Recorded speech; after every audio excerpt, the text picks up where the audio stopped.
आज की इस वीडियो में हम लोग करने वाले हैं कक्षा 10वीं की विज्ञान। तो विज्ञान में हम लोग करने वाले हैं जो आपका फिजिक्स वाला पार्ट है। फिजिक्स वाले पार्ट का पहला चैप्टर प्रकाश परावर्तन तथा अपवर्तन वाला, ठीक है। इसके हम एनसीईआरटी की जो अभ्यास प्रश्न हैं उनको हम करने वाले हैं, ठीक है। इसमें अभ्यास प्रश्न में टोटल आपके 17 प्रश्न दिए गए हैं। इन 17 क्वेश्चंस को हम लोग करेंगे, ठीक है। आइए सबसे पहले जो आपके सामने इसने 6 बहुविकल्पी प्रश्न दे रखा है और आपको पता है कि आपसे बहुविकल्पी प्रश्न भी परीक्षा में पूछे जाते हैं। तो हम लोग बहुविकल्पी के साथ साथ न्यूमेरिकल्स जो भी इसमें दिया गया है अभ्यास प्रश्न में सभी को हल करने वाले हैं, ठीक है। तो आइए देखते हैं कि सबसे पहला क्वेश्चन उसने आपसे क्या किया है। पहला क्वेश्चन उसने कहा है कि निम्नलिखित में से कौन सा पदार्थ लेंस बनाने के लिए उपयुक्त नहीं किया जा सकता है। 4 ऑप्शन आपके सामने दे रखे हैं। कहा है जल, कांच, प्लास्टिक और मिट्टी। इन चारों में से हम किसका उपयोग करके लेंस नहीं बना सकते हैं। तो एक चीज आप याद रखिएगा, लेंस बनाने के लिए उस वस्तु का पारदर्शी होना बहुत जरूरी है। अगर वस्तु पारदर्शी नहीं है तब वह लेंस नहीं कहलाएगा, ठीक है। और तब उससे हम लेंस नहीं, क्योंकि आपको पता है कि लेंस से हम लोग वस्तु में आर पार देख सकते हैं और लेंस का क्या होना चाहिए, पारदर्शी। तो जैसे कि पानी हो गया, का जल दे रखा है ना, पानी भी आपका एक पारदर्शी वस्तु में आता है। और पानी में आप लोग जानते ही हैं कि प्रकाश किरणें जो होती है इस पार से उस पार पानी से जा सकती हैं। तो आप यह कह सकते हैं कि इससे हम लेंस बना सकते हैं। दूसरा है कांच। कांच से भी आप लेंस बनाया जाता है। कांच में भी आप लोग इस पार से उस पार देख सकते हैं। अब उसके बाद आ गया प्लास्टिक। तो प्लास्टिक में भी आप लोग इस पार से उस पार देख सकते हैं, प्रकाश इस पार से उस पार जा सकता है। जब प्रकाश इस पार से उस पार इन तीनों में जा सकता है, यानी तीनों की तीनों पारदर्शी हैं। लेकिन जो चौथा ऑप्शन मिट्टी है, मिट्टी आप लोग देखें कि मिट्टी जो होता है वो अपारदर्शी होता है। उसमें प्रकाश इस सिरे से उसके दूसरे सिरे तक नहीं जा सकता है। तो इसका जो ऑप्शन सही होगा वह क्या होगा, डी वाला, ठीक। कभी कभी क्या होता है, जल्दबाजी में आप लोग रहते हैं और आप लोग पूरा क्वेश्चन नहीं पढ़ेंगे। अब अपने नहीं वर्ड का ध्यान नहीं देंगे तो आप तुरंत क्या करेंगे, इनमें से कांच वाले पे आप टिक कर देंगे, कहेंगे कांच वाला सही होगा। क्वेश्चन को आपको पूरा पढ़ना है कि देखिए अक्सर गलती यही होता है कि इसमें लास्ट में सब कुछ कहेगा, लास्ट में कह देगा नहीं है। तो आपको नहीं कह दे इसलिए कौन सा सही होता, मिट्टी सही हो गया, ठीक है। अब देखिए अगला वाला प्रश्न आपसे दूसरा कहा है किसी बिंब का अवतल दर्पण द्वारा प्रतिबिंब आभासी सीधा तथा बिंब से बड़ा पाया गया, वस्तु की स्थिति कहाँ होनी चाहिए। तो देखिए आपको यह क्वेश्चन किससे पूछा गया, अवतल दर्पण से। तो आपको ध्यान देना पड़ेगा कि हम लोग ने जो दर्पण की 6 स्थितियां पढ़े थे उसमें कौन सी स्थिति में प्रतिबिंब आपका आभासी बना था। तो अवतल दर्पण की 6 स्थितियां जब हम पढ़े थे तो टोटल 6 स्थितियां में से सिर्फ एक ऐसी स्थिति थी जिसमें प्रतिबिंब आभासी बना था। और वह स्थिति कौन सी थी, तो आप लोग जानते होंगे कि जब हमारा वस्तु मुख्य फोकस और ध्रुव के बीच में रखा गया था, उस कंडीशन में जो प्रतिबिंब बना था वह आभासी बना था, दर्पण के पीछे बना था और वस्तु से कैसा बना था, बड़ा बना था। तो वह जो आपका ऑप्शन होना चाहिए, सुनिए अगर हम एक एक करके आपको बताएंगे तो काफी टाइम लग जाएगा। आप लोग पढ़े हैं, इस चीज को आप देख लीजिएगा। अगर मुख्य फोकस और वक्रता केंद्र के बीच अगर आप रखे थे तब तो प्रतिबिंब आपका अनंत पे चला गया था, ठीक है। हाँ नहीं, वहां पे चला गया था। मुख्य फोकस और जो वक्रता केंद्र के आप बीच में रखेंगे तो आपका वक्रता केंद्र अनंत के बीच जाता था, ठीक है। अगर वक्रता केंद्र पर रखेंगे तो वक्रता केंद्र पर ही बनेगा। तो यहाँ पे देखिए 2 बार वक्रता केंद्र लिख गया। एक ऑप्शन कोई मिस्टेक है यहाँ पर, छोड़िए। लेकिन इसका जो ऑप्शन डी वाला होगा यही सही होगा, ठीक है। कि दर्पण का ध्रुव तथा मुख्य फोकस के बीच इस स्थिति में अगर हम रखते हैं किसी वस्तु को तो उसका जो प्रतिबिंब बनेगा वह दर्पण के पीछे आभासी सीधा और वस्तु से कैसा बनेगा, बड़ा। एक ही स्थिति है वो भी किसमें, अवतल दर्पण में, कि जब प्रतिबिंब कैसा बनता है, आभासी बनता है। बाकी 5 की 5 स्थितियों में प्रतिबिंब आपका वास्तविक उल्टा बनता है। सिर्फ एक स्थिति है कि जब प्रतिबिंब सीधा बनता है, और कौन सी स्थिति है, दर्पण के ध्रुव तथा मुख्य फोकस के बीच में जब हम वस्तु को रखते हैं तब उसमें प्रतिबिंब कैसा बनता है, आभासी बनता है। ठीक है। अब देखिए दोनों ऑप्शन सेम है लेकिन ये दोनों गलत होंगे, इनमें से कुछ एक मिस्टेक हो गया लिखने में। तीसरा वाला देखिए, आप लोग चाहे बुक में देख सकते हैं क्या होगा। कहा है कि किसी बिंब का वास्तविक तथा समान साइज का प्रतिबिंब प्राप्त करने के लिए बिंब को उत्तल लेंस के सामने कहाँ रखें। अब याद रखिए यहाँ पर उत्तल लेंस आ गया है। कौन सा लेंस आ गया है? उत्तल लेंस की हम बात करेंगे। इससे पहले हमने किसके बारे में देखा था? दर्पण। कौन सा दर्पण? अवतल था। अब यहाँ उत्तल लेंस की बात किया है। तो उत्तल लेंस में हम लोगों ने लेंस की टोटल 6 स्थितियां पढ़ी थी, ठीक है। किसमें? उत्तल लेंस में। और दर्पण में किसमें 6 स्थितियां पढ़े थे? अवतल दर्पण में। दोनों एक दूसरे के अपोजिट हैं। अगर हम दर्पण के अवतल में पढ़ेंगे 6 स्थितियां, तो लेंस में किसमें पढ़ेंगे 6 स्थितियां? वो भी उत्तल में पढ़ेंगे, ठीक है। अब यहाँ पर उसने कंडीशन क्या रखा है आपके सामने? कहा है कि जो किसी बिंब का वास्तविक, यानी बिंब मतलब आप वस्तु कह सकते हैं, किसी वस्तु का वास्तविक, ठीक, तथा समान साइज का प्रतिबिंब प्राप्त करना है। अगर वास्तविक होगा तो उल्टा होगा, सीधी सी बात आप समझ रहे हैं, ठीक है। और समान साइज का प्रतिबिंब प्राप्त करना है, यानी जितनी बड़ी वस्तु होनी चाहिए उतना बड़ा प्रतिबिंब भी होना चाहिए, ठीक है। के लिए उत्तल लेंस के सामने हम कहाँ रखें? तो याद रखिएगा कि यह कौन सी स्थिति ऐसी आती है कि जब हमारा वस्तु और प्रतिबिंब दोनों बराबर होते हैं। तो अगर हम दर्पण में बात करते हैं कि जब वस्तु वक्रता केंद्र पर होता है तब तो बराबर किया जाता है। और लेंस में वह कौन सी स्थिति है? तो लेंस में वह स्थिति आपकी होती है जब फोकस दूरी यानी वस्तु 2f1 पर होता है, तब उसका प्रतिबिंब 2f2 पे बनता है। क्या बनता है? 2f2 पे।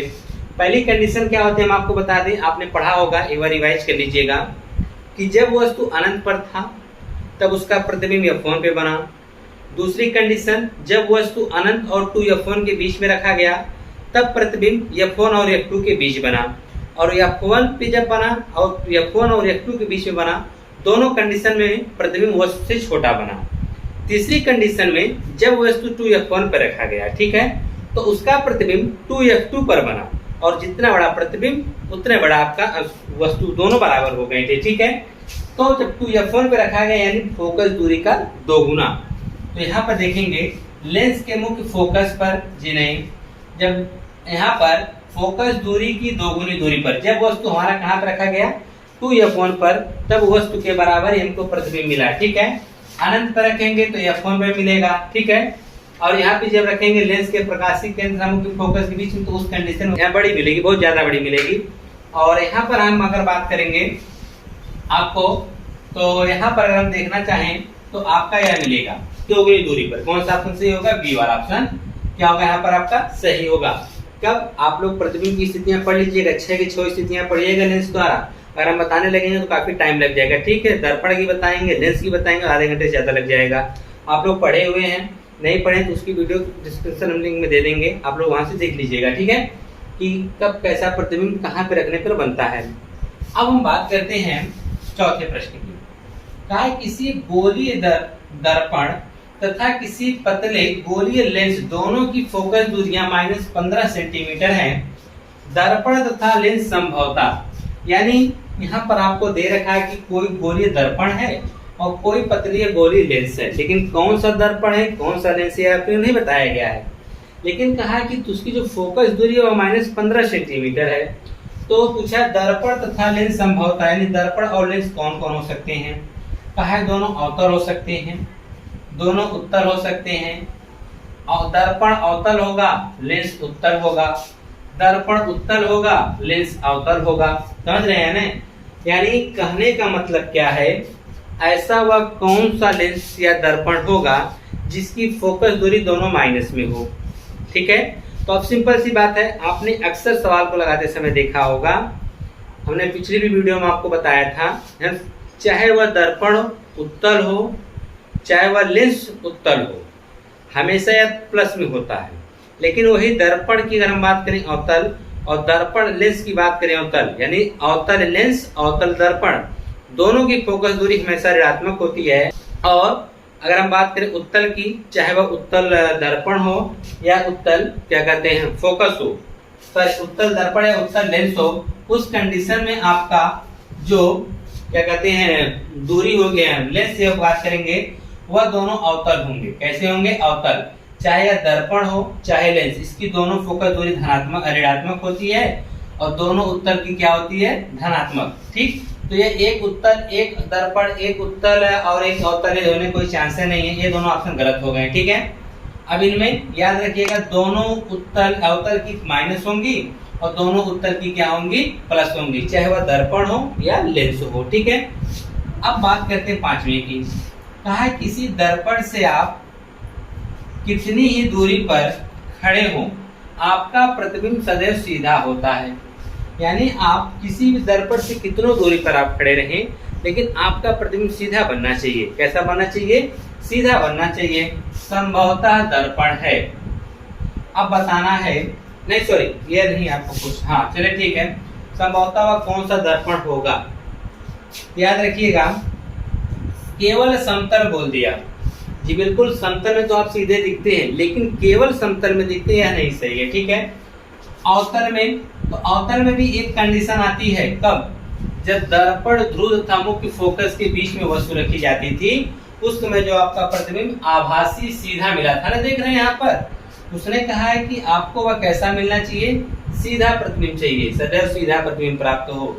यानी अवतल में भी आपको सीधा प्रतिबिंब मिल रहा है कंडीशन में, समतल में भी मिल रहा है, समतल में भी, लेकिन केवल समतल में यह नहीं सही है। ठीक है, और भी में बनता है, अवतल में भी बनता है, लेकिन कब बनता है, सीधी सी बात यहाँ जानिए, जब वस्तु आपका दर्पण के ध्रुव तथा मुख्य फोकस के बीच में होता है तभी वस्तु आपको सीधा मिलता है। केवल उत्तल बोला है, उत्तल में भी आपको वस्तु सीधा मिलता है। ठीक है, और यहाँ ऑप्शन जो रखा है या तो उत्तल अथवा समतल, यहाँ पर दोनों दे रखा है, समझ रहे हैं ना, तो आपका इसमें कंफर्म देखिए, इन सब में केवल केवल लगा रखा है। ठीक है, केवल का मतलब कि समतल में ही मिलेगा, बाकी किसी में नहीं मिलेगा। केवल उत्तल का मतलब सिर्फ उत्तल में मिलना चाहिए और किसी में नहीं, गलत है। केवल समतल बोला है तो आप देखिए कि इसमें भी मिला, इसमें भी मिला, इसलिए ऑप्शन गलत हुआ। केवल अवतल बोला तो आप समतल में जिसमें आप चेहरा देखते हैं उसमें भी तो आपको सीधा प्रतिबिंब दिखता है ना, तो यह भी क्या हुआ, गलत हुआ।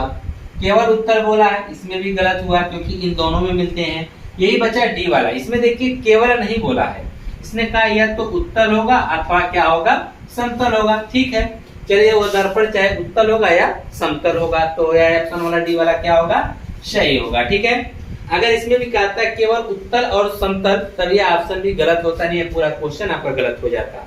लेकिन उसने या तो लगा के क्लियर कर दिया है कि क्लियर नहीं, उसने बता रखा है कि यह जो दर्पण में जो व्यक्ति खड़ा है या तो वह उत्तल होगा या तो क्या होगा, समतल होगा। ठीक है, याद रखिएगा कि अवतल में भी आपका प्रतिबिंब सीधा मिलता है, वह सिर्फ एक कंडीशन में जब वस्तु ध्रुव और मुख्य फोकस के बीच में होती है। ठीक है, इसलिए इस चीज का अलग क्वेश्चन उसने बना दिया है।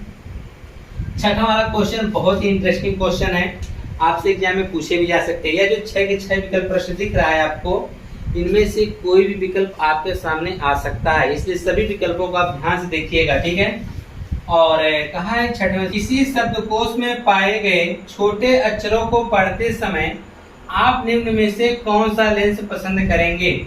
कोई शब्दकोश है जो छोटे छोटे अक्षर उसके हैं। ठीक है, आपको इसमें को क्या करना है, पढ़ना है, यानी पढ़ते समय आप किस लेंस का प्रयोग करेंगे। तो पहले यह डिसाइड कर लीजिए, यहाँ पर 4 ऑप्शन दे रखे हैं कि 50 सेंटीमीटर फोकस दूरी का एक उत्तल लेंस चाहिए, या 50 सेंटीमीटर का एक अवतल लेंस चाहिए, या 5 सेंटीमीटर फोकस दूरी का एक उत्तल लेंस चाहिए, या 5 सेंटीमीटर फोकस दूरी का एक अवतल लेंस चाहिए। ठीक है, तो पहले यह डिसाइड कर लीजिए कि आपको लेंस कौन सा लेना है। पहले आप लेंस डिसाइड कर लेंगे तो आप आधा क्वेश्चन ऐसे ही सॉल्व कर लेंगे।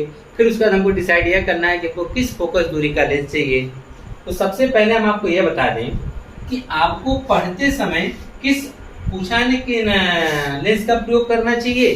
तो आपको यह जानकारी होनी चाहिए, हम लोग प्रतिबिंब के बारे में पढ़ते समय, कि हम लोग अवतल लेंस का प्रयोग नहीं करेंगे। रीजन क्या होता है, इसका जो प्रतिबिंब बनता है आप जानते हैं वह आभासी बनता है, और आभासी प्रतिबिंब को आप देख नहीं पाएंगे। तो इन दोनों में अवतल लेंस का जो प्रतिबिंब बनता है वह कैसा बनता है, आभासी बनता नहीं, जिधर वस्तु रहेगा उधर प्रतिबिंब बनेगा।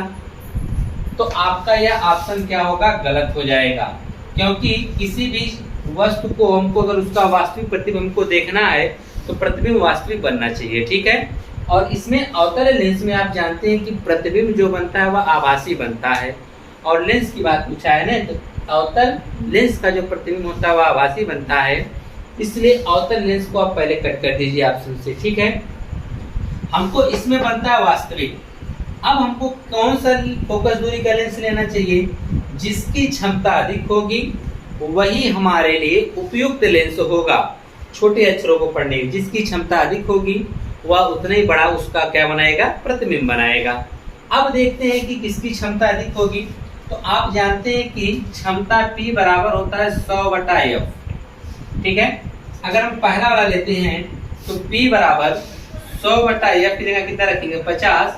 तो इसको कट करने पर आएगा 2 डायोप्टर, ठीक है। अब दूसरा वाला C वाला जो रखेंगे P बराबर, तो P बराबर यहाँ हो जाएगा 100/F का मान हम 5 रखेंगे तो आएगा 20 डायोप्टर। किसकी क्षमता अधिक है? तो 5 वाले की क्षमता क्या है? अधिक है। तो इसलिए हमको किस लेंस का प्रयोग करना पड़ेगा? 5 सेंटीमीटर फोकस दूरी का एक उत्तल लेंस का प्रयोग करना पड़ेगा, ताकि हम छोटे अक्षरों को पढ़ते समय हम उसको बड़ा करके देख सकें। बड़ा लेंस इसी में प्रयोग करेंगे ना, तो वह कौन सा लेंस होगा? 5 सेंटीमीटर फोकस दूरी का एक उत्तल लेंस होना चाहिए। यह लेंस जो होता है तो स्पष्ट देखने की अगर हम बात करें, उसकी क्षमता के ऊपर निर्भर करता है लेंस की क्षमता कितनी है। तो लेंस की क्षमता हम निकाल के देख लिए। पहले से डिसाइड किए कि कौन सा लेंस होगा। अवतल तो होना नहीं चाहिए, क्योंकि यह इसका जो प्रतिबिंब बनता है वो आभासी बनता है, ठीक, जिसको हम देख नहीं पाएंगे। तो फायदा क्या उस लेंस का लगाने का। अब हमको उत्तल लेंस में यह डिसाइड करना है कि कौन सी लें, एक 50 सेंटीमीटर फोकस दूरी का, एक 5। तो इन दोनों को डिफाइन करने के लिए हम लोगों ने क्या निकाला? उसका क्षमता निकाला।